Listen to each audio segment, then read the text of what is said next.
Hello. आज की video में हम करेंगे वेटेड इंडेक्स नंबर्स के बारे में। पिछली वीडियो में हमने शुरू किया था topic methods of constructing index numbers, जिसमें मैंने आपको सिंपल इंडेक्स नंबर्स के बारे में बताया था और उसके दो मेथड्स है, सिंपल एग्रीगेट मेथड और simple average of price relative. तो ये दो मेथड हमने किए थे और आज की वीडियो में हम जो है करेंगे वेटेड इंडेक्स नंबर्स के बारे में। तो वेटेड इंडेक्स नंबर्स के भी जो हमारे पास दो मेथड्स हैं, वेटेड एग्रीगेट मेथड और weighted average of price relative method. तो आज की वीडियो में हम कवर करेंगे वेटेड एग्रीगेट मेथड के बारे में, भारित समूह विधि के बारे में। तो इसमें क्या है कि in constructing simple index numbers all the commodities are given equal importance, but in practice all the commodities don't have equal importance. कि जनरली क्या होता है कि जो हमने अभी सिंपल इंडेक्स नंबर जो आपने पिछली वीडियो में देखा होगा, तो जितनी भी कमोडिटीज थी उनको सबको इक्वल इंपॉर्टेंस दी हुई थी, कोई वेट्स उनको असाइन नहीं किए गए थे। बट जनरली ऐसा नहीं होता कि जो भी कमोडिटीज हैं उनकी इंपॉर्टेंस सभी की बराबर हो। तो इसलिए जब हम इंडेक्स नंबर्स कैलकुलेट करते हैं, तो when the index numbers are constructed taking into consideration the importance of different commodities, then these are called weighted index numbers. तो जो भी उन कमोडिटीज हैं, जो भी आइटम्स हैं जिसके बेसिस पर हम इंडेक्स नंबर्स कैलकुलेट कर रहे हैं, तो अगर उनकी जो इम्पोर्टेंस है, जो उनकी वर्थ है, उसको भी साथ में ध्यान में रखा जाता है और तब इंडेक्स नंबर्स कैलकुलेट किए जाते हैं। तो उन इंडेक्स नंबर्स को हम जो है वो वेटेड इंडेक्स नंबर्स बोलते हैं, यानी कि भारित सूचकांक। तो इसके भी दो मेथड्स हैं हमारे पास जब हमने वेटेड इंडेक्स नंबर्स निकालने हैं। तो एक है वेटेड एग्रीगेटिव मेथड की जब उनका सम टोटल है उस सम टोटल के बेसिस पर, और दूसरा जो है weighted average of price relatives. तो एवरेज जो है उनकी प्राइस रिलेटिव्स जो है उनकी वेटेड एवरेज निकाली जाती है। तो आज की वीडियो में हम जो है वो वेटेड एग्रीगेट मेथड के बारे में करेंगे और नेक्स्ट वीडियो में जो है वो weighted average of price relative method के बारे में करेंगे। तो ये हमारा जो वेटेड एग्रीगेट मेथड है, और इसके लिए जो है वो डिफरेंट जो ऑथर्स हैं उन्होंने अपने अपने मेथड्स दिए हैं। लेस्पियर्स मेथड है, एक दूसरा पास्चे मेथड है, तीसरा फिशर का अपना मेथड है, डॉर्बिश एंड बाउले का मेथड है, मार्शल और एजवर्थ का मेथड है, और एक है हमारे पास कैली का मेथड। तो ये जितने भी हैं सभी ने अपने अपने जो है वो फॉर्मूलाज दिए हुए हैं, और जिससे जो है हम इंडेक्स नंबर्स कैलकुलेट कर सकते हैं वेटेड एग्रीगेट मेथड से। तो इसमें पहला है हमारा लेस्पियर मेथड। तो इन्होंने किस कमोडिटी को कितना वेट असाइन करना है या किस बेसिस पर वेटेज उसको दी जाएगी, उसके हिसाब से जो है ये मेथड्स बनाए गए हैं। और ये जो लेस्पियर मेथड है, इसको जो डेवलप किया था जर्मन इकोनॉमिस्ट ई लेस्पियर ने फॉर्मूला डेवलप किया था इन 1871। और इसमें जो वेटेज दी जाती है वो दी जाती है बेस ईयर क्वांटिटी की। तो आप फॉर्मूला भी देख रहे होंगे कि P01 जो हमने निकाला है sigma P1 Q0 divided by sigma P0 Q0। तो P1 का मतलब आपको पहले से ही पता है, prices of current year. Prices P0 का मतलब है prices of base year, and Q0 means quantity of base year, और यहाँ पे भी क्वांटिटी ऑफ बेस ईयर। तो जो वेटेज इनको दी गई है प्राइजेस को, वो बेस ईयर क्वांटिटी के बेस पर दी गई है। ये है हमारा लेस्पियर मेथड एग्रीगेट, यानी कि P1 Q0। तो प्राइजेस करंट ईयर के प्राइजेस को बेस ईयर की क्वांटिटी से मल्टीप्लाई करना है, उसका सम टोटल निकालना है। और यहाँ पे P0 Q0 यानी कि बेस ईयर की प्राइजेस को बेस ईयर की क्वांटिटी से मल्टीप्लाई करके उसका टोटल निकालना है। तो एग्रीगेट मेथड इसलिए इसको बोला जा रहा है कि सम टोटल को के बेसिस पर प्राइस इंडेक्स नंबर्स निकाले जा रहे हैं। बट वेटेज जो है वो अलग अलग जो भी ऑथर्स हैं उनके हिसाब से जो है वो अलग अलग उनको वेटेज दी गई है। तो लेस्पियर के मेथड में हम जो है वो वेटेज देते हैं बेस ईयर क्वांटिटी की। तो ये फॉर्मूला है इसका। देन सेकंड जो मेथड है दैट इज पास्चे मेथड, और ये पास्चे के नाम पर ही है, और वो जर्मन स्टैटिस्टिशियन थे जिन्होंने 1874 में इस फॉर्मूला को डेवलप किया था। और इन्होंने जो वेटेज असाइन की है वो वेटेज असाइन की है करंट ईयर क्वांटिटी की। तो करंट ईयर क्वांटिटी के बेसिस पर जो है ये फॉर्मूला बनाया गया है। तो जिसमें sigma P1 Q1 divided by sigma P0 Q1। तो prices current year prices base year prices यहाँ पे लिए हुए हैं, बट उनको वेटेज दी गई है करंट ईयर क्वांटिटी की। तो ये हो गया आपका सिग्मा P1 Q1, यानी कि P1 और Q1 करंट ईयर के प्राइजेस को करंट ईयर की क्वांटिटी से मल्टीप्लाई करके उसका टोटल। और यहाँ पर नीचे क्या करना है हमने, जो बेस ईयर के प्राइजेस हैं उसको करंट ईयर की क्वांटिटी से मल्टीप्लाई करके उसका सम टोटल। तो इस सम टोटल को इससे डिवाइड करना है, 100 से मल्टीप्लाई करना है, तो हमारे पास जो है वो पास्चे का इंडेक्स नंबर आ जाएगा। और रिप्रेजेंट करने के लिए तरीका वही है P01, यानी कि 0 बेस ईयर 1 करंट ईयर है हमारा यहाँ पे। फिर हमारे पास जो है वो तीसरा मेथड है फिशर का। फिशर का जो मेथड है ये अगर देखा जाए तो एक किस्म से ज्योमेट्रिक मीन है लेस्पे और पास्चे के मेथड का। जो लेस्पियर है और पास्चे हैं उन दोनों का जो है अगर हम ज्योमेट्रिक मीन निकालेंगे तो फिशर का इंडेक्स नंबर निकल कर आ जाता है। और इसका जो फॉर्मूला है sigma P1 Q0 divided by sigma P0 Q0 multiplied by sigma P1 Q1 divided by sigma P0 Q1, और इसका अंडर रूट लेना है हमने और मल्टीप्लाइड बाय 100। इसको अगर हम करेंगे तो फिशर का मेथड आ जाएगा। तो यहाँ पे देखो कि आपने जो है वो लिया हुआ है P0, और पहले इसमें जो है वो वेटेज दी है बेस ईयर क्वांटिटी की, और इसमें बाद में जो है वो करंट ईयर क्वांटिटी की वेटेज दी है। फॉर उनको जो है वो मल्टीप्लाई करके उसका अंडर रूट निकालना है, तो वो फिशर का मेथड है इसमें। इसको अगर हम देखें तो इसके हिसाब से कि अगर लेस्पियर और पास्चे के जो भी हमारे पास इंडेक्स नंबर्स हैं उनको उनका ज्योमेट्रिक मीन जो है वो फिशर का इंडेक्स नंबर निकल कर आ जाता है। तो इसने जो है वो इस मेथड को आइडियल इंडेक्स नंबर भी बोला जाता है। मैंने पहले बताया था कि फिशर्स आइडियल इंडेक्स नंबर, क्योंकि उसकी एडिक्वेसी को टेस्ट करने के लिए डिफरेंट टेस्ट बने, क्योंकि आपने किसी को अच्छा बताना है तो उसके लिए डिफरेंट टेस्ट होते हैं। ऐसे ही इन मेथड में से कौन सा मेथड अच्छा है तो उसके लिए कुछ टेस्ट बने हैं, तो वो टेस्ट ऑफ एडिक्वेसी वो आने वाली वीडियोज़ में हम करेंगे। तो जैसे आपका time reversal test, factor reversal test, तो वो टेस्ट अगर ये फॉर्मूला सेटिस्फाई करते हैं तो हम कहते हैं कि ये फॉर्मूला जो है वो अच्छा है। और ये फिशर का जो इंडेक्स नंबर का मेथड है ये उन टेस्ट को क्वालिफाई करता है, पूरा करता है, इसलिए इसको आइडियल इंडेक्स नंबर भी कहा जाता है। देन डॉर्बिश एंड बाउले ये जो है आपका लेस्पियर और पास्चे की अगर हम सिंपल अर्थमेटिक मीन एवरेज निकाल लेते हैं तो डॉर्बिश और बाउले का इंडेक्स नंबर हमारे पास निकल कर आ जाता है। तो इसमें देखो आपके पास क्या था कि लेस्पियर वाले मेथड में क्या था sigma P1 Q0 sigma P0 Q0, तो क्वांटिटी जो है हमने बेसियर की क्वांटिटी के वेटेज लिए थे। और पास्चे वाले मेथड में क्या किया था हमने सिग्मा P1 Q1 और सिग्मा P0 Q1 यानी कि करंट ईयर की क्वांटिटी के वेटेज ली थी। तो इन दोनों की जो वैल्यूज़ हैं उनको टोटल करके 2 से डिवाइड करके 100 से मल्टीप्लाई करेंगे तो डॉर्बिश और बाउले के मेथड से हमारे पास जो है वो इंडेक्स नंबर निकल कर आ जाएंगे। देन मार्शल एजवर्थ का जो मेथड है इसका थोड़ा डिफरेंट है। इसमें जो है अगर आपको याद रखने के लिए अगर मैं बताऊं तो याद रखने के लिए सिंपल सा है कि इसमें जो है वो ऊपर वाली कमोडिटीज़ को ऊपर टोटल करना है, नीचे वाली कमोडिटीज़ को नीचे टोटल करना है, और ऊपर वाले टोटल को नीचे वाले टोटल से डिवाइड करके 100 से मल्टीप्लाई करोगे तो आपके पास मार्शल एजवर्थ का निकल कर आ जाएगा। तो फॉर्मूला क्या है इसका sigma P1 Q0 plus sigma P1 Q1 divided by sigma P0 Q0 plus sigma P0 Q1। तो ये ऊपर वाली वैल्यूज को इसको कैलकुलेट करना है, इसको कैलकुलेट करना है, दोनों को कैलकुलेट करने के बाद इनका टोटल, और इसको कैलकुलेट और इसको कैलकुलेट करने के बाद इन दोनों का टोटल, इस टोटल को इस टोटल से डिवाइड करना है, और फिर जो है 100 से मल्टीप्लाई करना है, तो मार्शल एजवर्थ का आपके पास इंडेक्स नंबर निकल कर आ जाएगा। देन लास्ट हमारे पास आता है कैली का मेथड। कैली के मेथड में क्या है, इसमें लिखा है आपका sigma P1 Q divided by sigma P0 Q। तो इसमें इसको जो है फिक्स्ड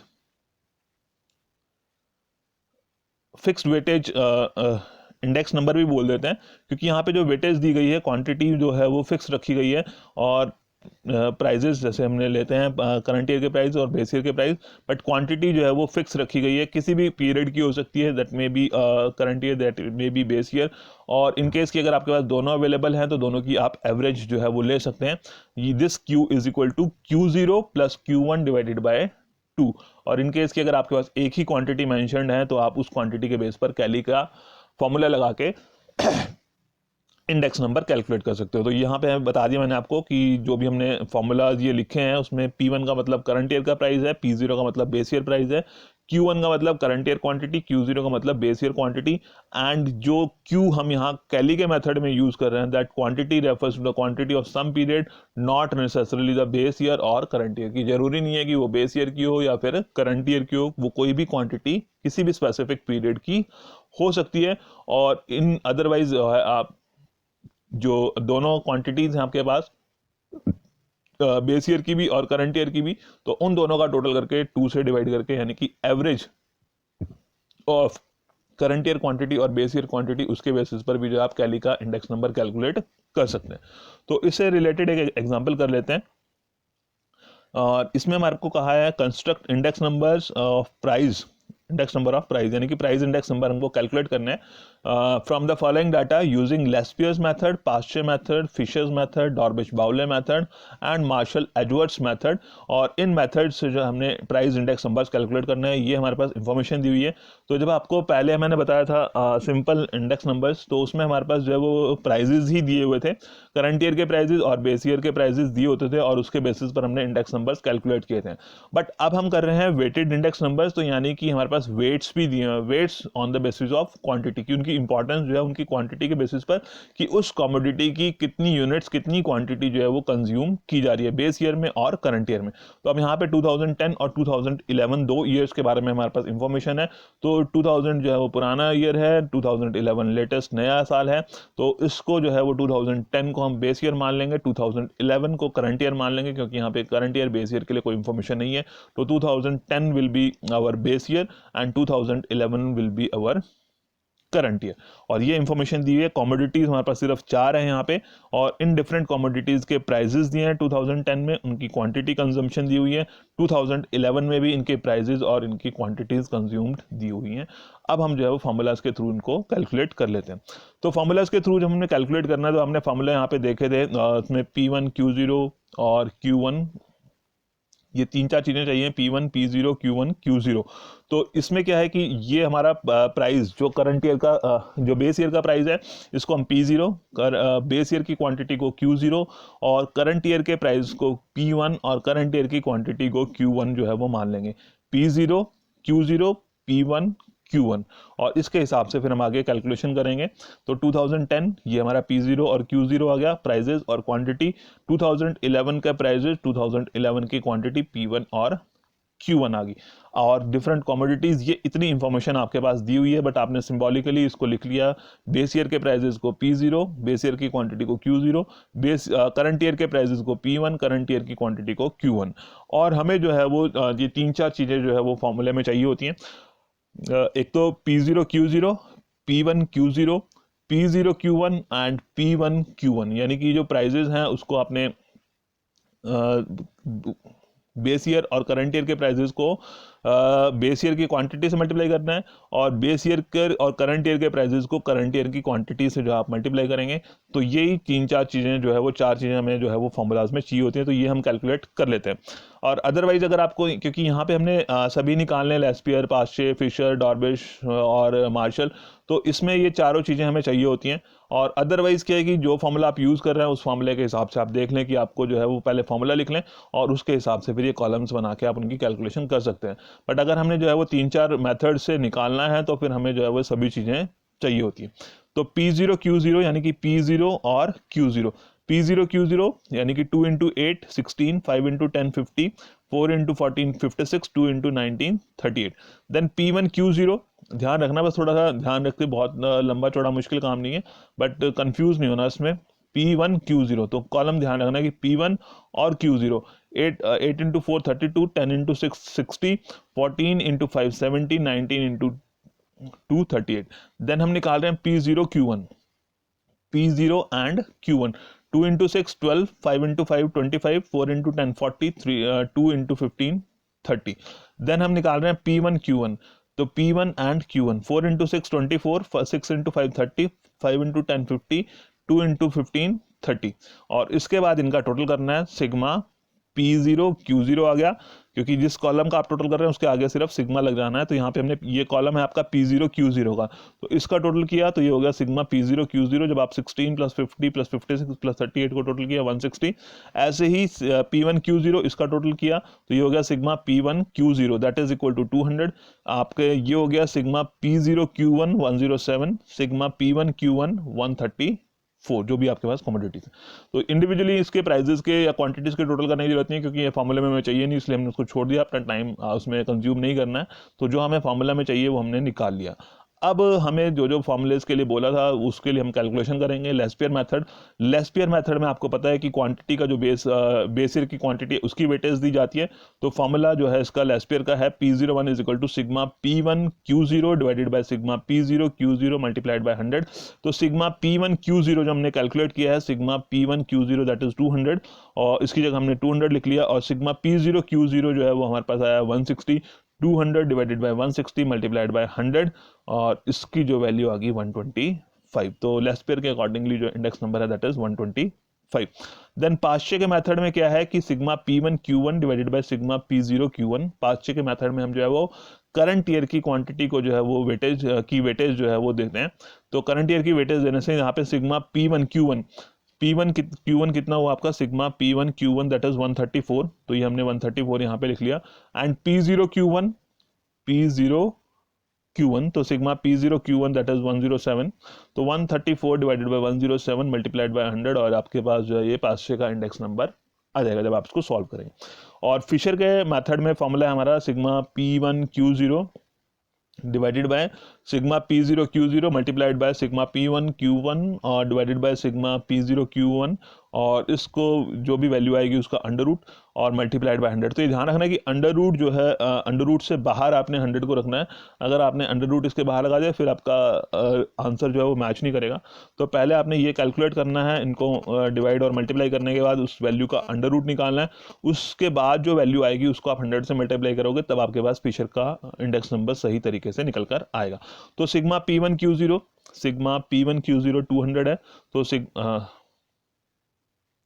सिग्मा P1 Q0 आपने लिख दिया 200।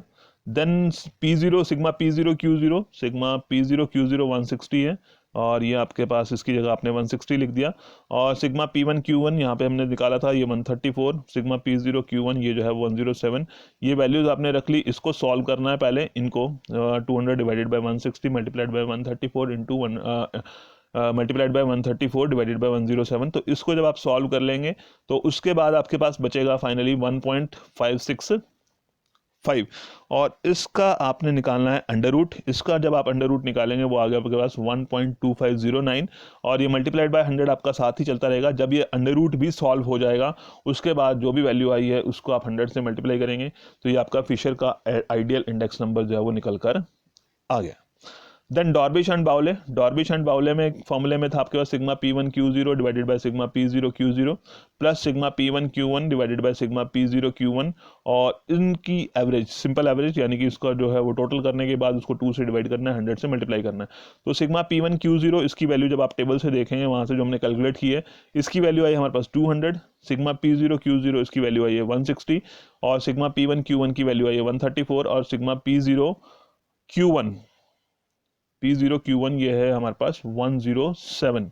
तो यहाँ पे आपने करेक्शन कर लेनी इसको, ये है आपका 107 है यहाँ पे ना कि 134 है। P0 Q1 107 और डिवाइडेड बाय 2 मल्टीप्लाइड बाय 100। तो 200 को 160 से डिवाइड किया आपने तो आ गया 1.25 और 134 को जब आप 107 से डिवाइड करेंगे तो आपके पास आ जाएगा 1.252। तो इन दोनों को ऐड करना है यानी कि 1.25 प्लस 1.252 इसको आपने टोटल किया तो आपके पास आ गया 2.502। इसको डिवाइड किया 2 से और 100 से मल्टीप्लाई तो इसको 2 से डिवाइड करने के बाद 1.251 आ गया मल्टीप्लाइड बाय 100 तो आपके पास आ गया 125.1। और उसके बाद जो है फिर वो मार्शल का आपके पास फॉर्मूला आ गया मार्शल एडवर्ड्स मेथड में जो था आपके पास sigma P1 Q0 plus sigma P1 Q1 divided by sigma P0 Q0 plus sigma P0 Q1 multiplied by 100। तो P1 Q0 की जो वैल्यू है दैट इज 200, P1 Q1 जो है वो 134 है, P0 Q0 जो है वो 160 है और P0 Q1 जो है वो 107 है और मल्टीप्लाइड बाय 100। तो अब क्या करना है कि पहले ऐसे नहीं इसको कैंसिल नहीं कर देना, पहले आपने इसका टोटल करना है। टोटल करने के बाद इनको जो है वो डिवाइड करना है। यहाँ पर क्या था कि ये डिवाइडेड बाय ये तो इसको पहले डिवाइड करना था फिर टोटल करना था और यहाँ पर क्या करना है पहले टोटल करना है। 200 प्लस 134 तो 334, 160 प्लस 107 267 मल्टीप्लाइड बाय 100। तो 334 को 267 से जब आप डिवाइड करेंगे तो आपके पास आएगा 1.2509 और इसको जब आप 100 से मल्टीप्लाई करेंगे तो 125.09। तो ये हमारे पास जो है वो 5 मेथड्स हमें बोले थे, जिन 5 मेथड्स से जो हमने कैलकुलेशन करनी थी लेस्पियर की, पास्चे की, फिशर की, डॉर्बिश बाउले और मार्शल एडवर्ड। तो फॉर्मूले आपको याद करने पड़ेंगे और उन फॉर्मूला के बेसिस पर जो है ये इंडेक्स नंबर्स कैलकुलेट किए जाते हैं। बस जनरल सी सिंपल सी एक बात है कि थोड़ा सा अगर आप इसका सीक्वेंस ही याद रखें कि पहले लेस्पियर है, फिर पास्चे है, फिर फिशर है, फिर उसके बाद जो है आपके पास डॉर्बिश बाउले का है, फिर मार्शल एजवर्थ का है, फिर कैली का मेथड है। तो उसके हिसाब से जो है फिर आपको याद करना थोड़ा सा आसान हो जाएगा कि लेस्पियर जो सबसे पहला है उसमें बेस ईयर की क्वांटिटी है, पास्चे जो सेकंड नंबर है उसमें करंट ईयर की क्वांटिटी है और का वेटेज दी जाती है। फिशर क्या है कि इन दोनों का जो है वो ज्योमेट्रिक मीन, यानी कि जो भी दो की वैल्यूज़ हैं उनको आपने मल्टीप्लाई करना है, उसका अंडर रूट निकालना है, उसको 100 से मल्टीप्लाई करना है, तब आपका फिशर का आ गया। डॉर्बिश बाउले क्या है, उनकी सिंपल एवरेज है, यानी कि लेस्पियर का जो मेथड है, पास्चे का जो मेथड है, उन दोनों का टोटल उसको 2 से डिवाइड करके 100 से मल्टीप्लाई। तो ये डॉर्बिश और बाउले का है।